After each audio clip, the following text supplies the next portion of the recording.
स्वयं के कुल, वंश, जाति को ऊंचा समझने से मनुष्य को लाभ होता है या हानि होता है, या अच्छा है या बुरा है। आज हम इस वीडियो के माध्यम से इस बिंदु पर अपने ज्ञान एवं अनुभव को साझा करने का प्रयास करेंगे और हमें यह उम्मीद है कि जो भी इस वीडियो को देखेगा उसे ज़रूर वास्तविकता का आभास होगा और सच क्या है उसे जानने एवं समझने में सहायता मिलेगी। और ईमानदारी से अगर प्रयास करेगा तो यहाँ पर सच क्या है इस बात को जान एवं समझ जाएगा। ऐसा हमारा अपना अनुभव है, समझ है।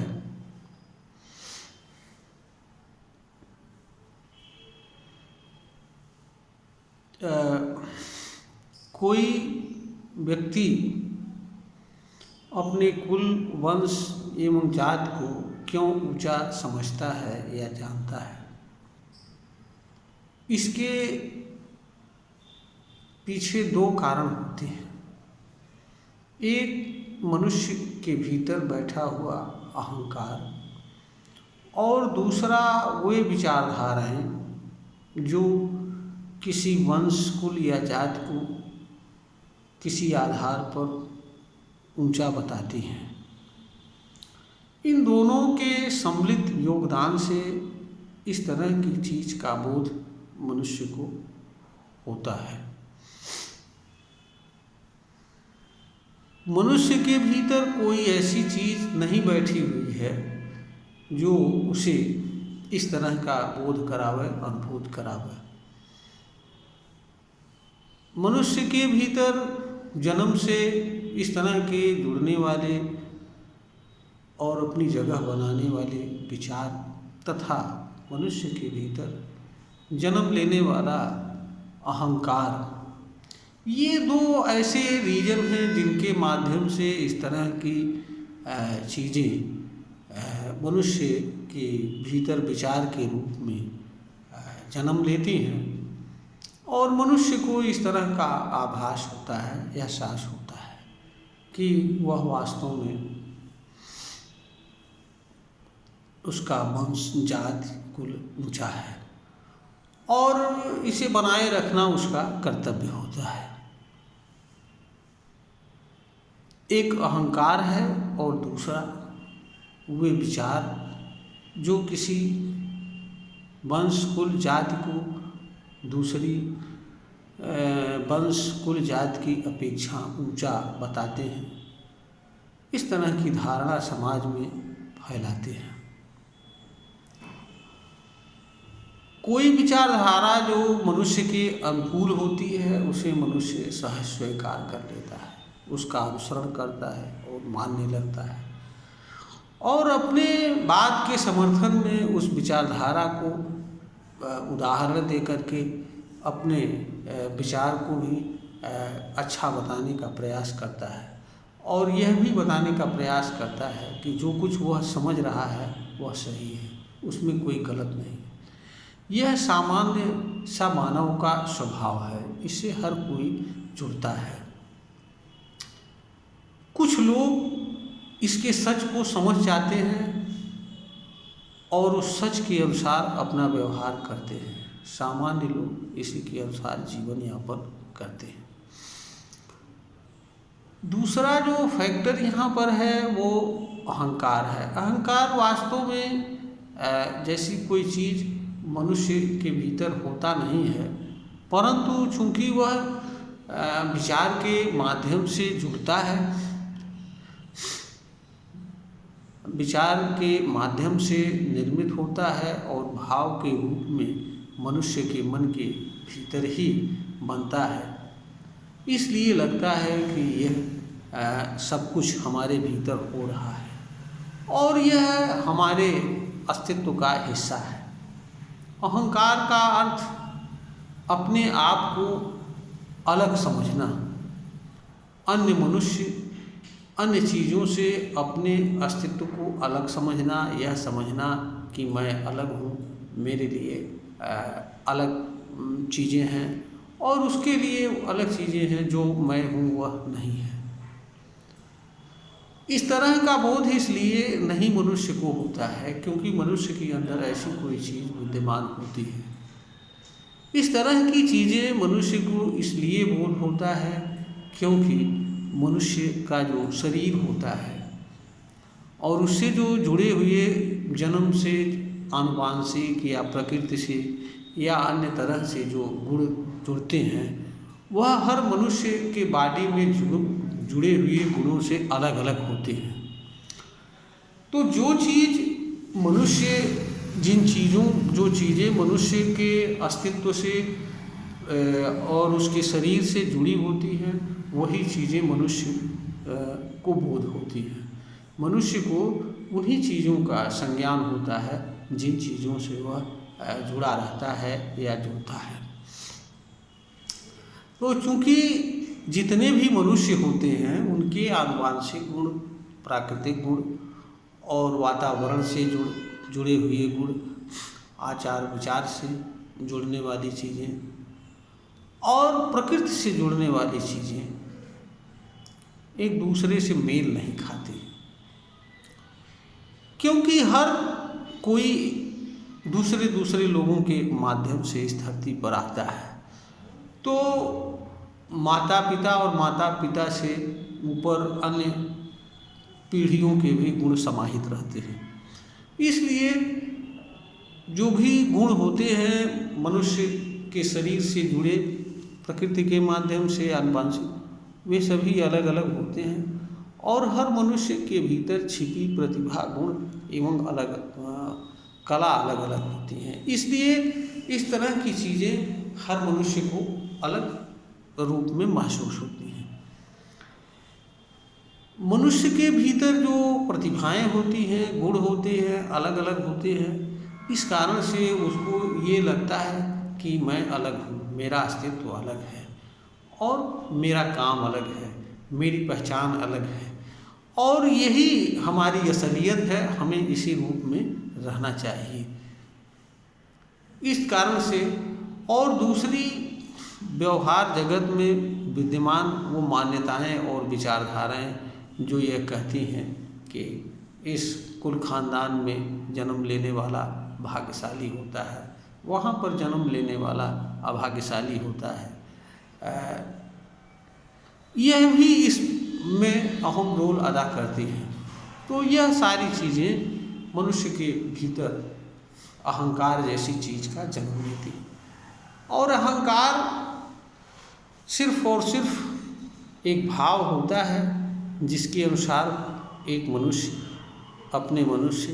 अपने आगे दूसरे मनुष्य को सहन नहीं करना चाहता है, क्योंकि वह अपने बराबर दूसरे मनुष्य को नहीं समझता है। वह समझता है कि मैं अलग हूँ, वो अलग है, मेरे लिए व्यवहार का मानदंड अलग है, उसके लिए अलग है और हमें अलग अलग लोगों के साथ अलग अलग व्यवहार करना चाहिए, क्योंकि अलग अलग लोग अलग अलग व्यवहार के पात्र हैं, क्योंकि अलग अलग लोग एक कैटेगरी के नहीं हैं, इसलिए उनके साथ अलग अलग व्यवहार किया जाना उचित होगा। इस कारण से मनुष्य अलग अलग व्यवहार करने को उचित समझता है। यहीं से भेदभाव जैसी चीज़ मनुष्य के भीतर आती है और यही वह चीज़ें होती हैं जिनके कारण मनुष्य को लगता है कि हमारा कुल, वंश, खानदान, जात, गोत्र सब कुछ अलग अलग है, हमारी पहचान अलग है, हम अलग हैं, हमारे साथ एक अलग तरह का व्यवहार लोगों को करना चाहिए। इस तरह की धारणाएं मनुष्य के अंदर बनती हैं और उसके साथ अलग तरह का व्यवहार हो, इस निमित्त वह तमाम सारे काम भी करता है, चाहे पैसे के माध्यम से, पावर के माध्यम से, या जो चीज़ें वो करके लोगों को अपने अधीन कर सकता है उन चीज़ों को करता है और लोगों को अपने अनुसार आचरण व्यवहार करने के लिए विवश करता है या प्रेरित करता है। और यह भी बताने का व्यवहार करता है कि हमारे लिए व्यवहार का मानदंड ये है, आपके लिए ये है, फला के लिए यह है। और मानव समाज में समानता जैसी चीज़ नहीं आ सकती है और ना ही एक समान व्यवहार संभव है, क्योंकि हर कोई अलग अलग है। तो अलग अलग के साथ अलग अलग तरह का व्यवहार होना चाहिए। जो जिस स्थिति में है उसके अनुसार उस तरह का व्यवहार होना चाहिए। सबके साथ एक समान व्यवहार नहीं होना चाहिए। भेदभाव जैसी चीज़ें इसी तरह के विचारों से जन्म लेती हैं। इसी कारण से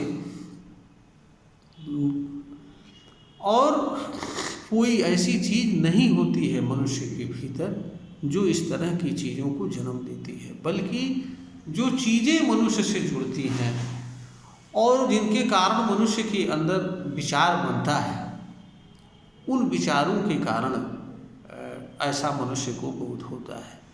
क्योंकि जो भी चीज़ें मनुष्य से जुड़ती हैं वो एक दूसरे से विषम रूप में होती हैं और विषम रूप में होने के कारण उनसे जुड़े विचार भी अलग अलग रूप में बनते हैं। अलग अलग चीज़ों के संबंध में अलग अलग विचार के कारण मनुष्य के भीतर अलग अलग चीज़ों के संबंध में विषमता का विचार जन्म लेता है।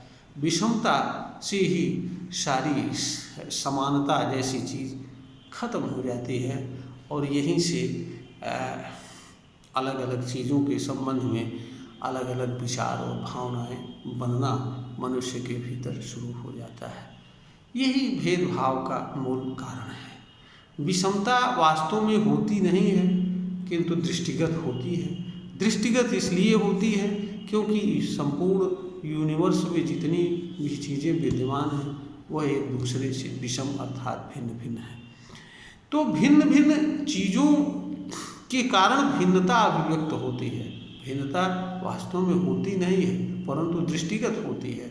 दृष्टिगत होने के कारण मनुष्य यह समझ लेता है कि ये वास्तव में होती है और उसके अनुसार व्यवहार करना उचित समझ लेता है। यही मनुष्य की अज्ञान है या कमजोरी है, जो भी कह सकते हैं। अब जब कोई व्यक्ति अपने कुल और ख़ानदान को ऊंचा समझता है तो उससे समझने से उससे फ़ायदा होता है या नुकसान। यह इस वीडियो में उठाए गए प्रश्न का महत्वपूर्ण विचारणीय बिंदु है। जब हम हर मनुष्य के साथ एक तरह का व्यवहार का विचार रखते हैं, अपने लिए दूसरों के लिए अलग अलग व्यवहार करने का विचार नहीं रखते हैं, तो हमारे भीतर स्वयं और दूसरों के संबंध में एक तरह का विचार रहता है। इस कारण से हमारे अंदर किसी तरह का कोई भेदभाव नहीं जन्म लेता है। जब हम विचार से अलग अलग लोगों के साथ अलग अलग व्यवहार का विचार रखते हैं, स्वयं और दूसरों के संबंध में अलग अलग व्यवहार का विचार रखते हैं, तो हमें अपने भीतर स्वयं और दूसरों के लिए अलग तरह का विचार रखना पड़ता है। अलग अलग लोगों के लिए अलग अलग तरह का विचार रखना पड़ता है। इससे हमारे अंदर जो समानता का बीज होता है वो खत्म हो जाता है और हमारे अंदर दोहरे चरित्र का निर्माण होता है। दोहरे चरित्र का अर्थ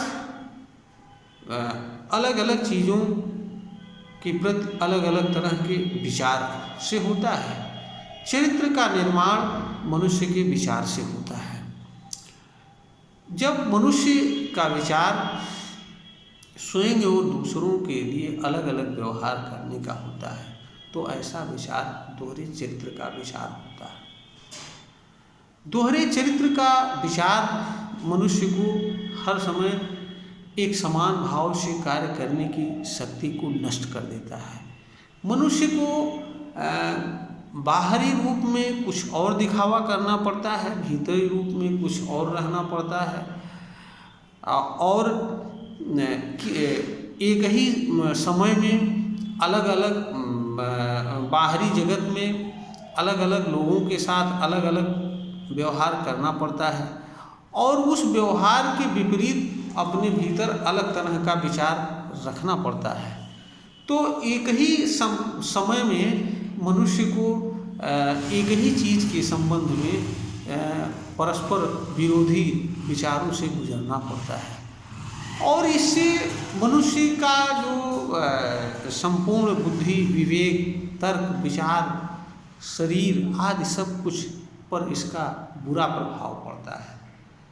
शुरू में ये चीज़ें अच्छी लगती हैं, लेकिन धीरे धीरे इस तरह के विचार एक ऐसी जगह बना लेते हैं जिससे निकल पाना मनुष्य के लिए संभव नहीं होता है, और इससे मनुष्य सच को जानने की क्षमता खो बैठता है, विवेक शक्ति खत्म हो जाती है, विचार शक्ति खत्म हो जाती है, और विचार और विवेक से हीन मनुष्य ज्ञान की क्षमता खो बैठता है, और ज्ञान की क्षमता खो बैठा मनुष्य अज्ञानी होता है, और अज्ञानी मनुष्य मुफ्त में पीड़ा सहन करता है और दूसरों की पीड़ा एवं दुख का कारण बनता है। हमारा कोई नुकसान नहीं होता है अगर हम अपने लिए, दूसरों के लिए एक ही व्यवहार का मानदंड रखें, एक ही तरह का विचार एवं भाव रखें, इसमें हमारा कोई नुकसान नहीं होता है।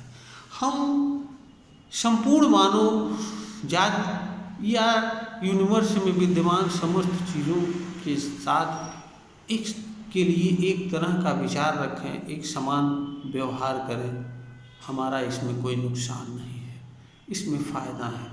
बल्कि हम जो भी व्यवहार करते हैं उस समय हम उससे जुड़े विचार एवं भाव से भी प्रभावित होते हैं। तो अगर हमारा विचार अंदर अलग हो और बाहर का हमारा व्यवहार किसी कारण से अलग हो, तो इसका दुष्प्रभाव हमें भी भोगना पड़ता है। मनुष्य के लिए अच्छा यही होता है कि उसका अंदर का विचार और बाहर किया जाने वाला व्यवहार में साम्यता हो, एक समानता हो। साम्यता ही योग विज्ञान में योग कहलाता है। समभाव, सिद्धि असिद्धि में समभाव को योग कहा जाता है।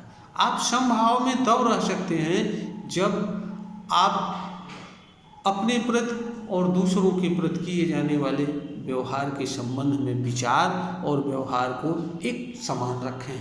अगर आपका विचार अलग है, व्यवहार अलग है, तो आप असाम्य में चले जाते हैं, समता से दूर हो जाते हैं।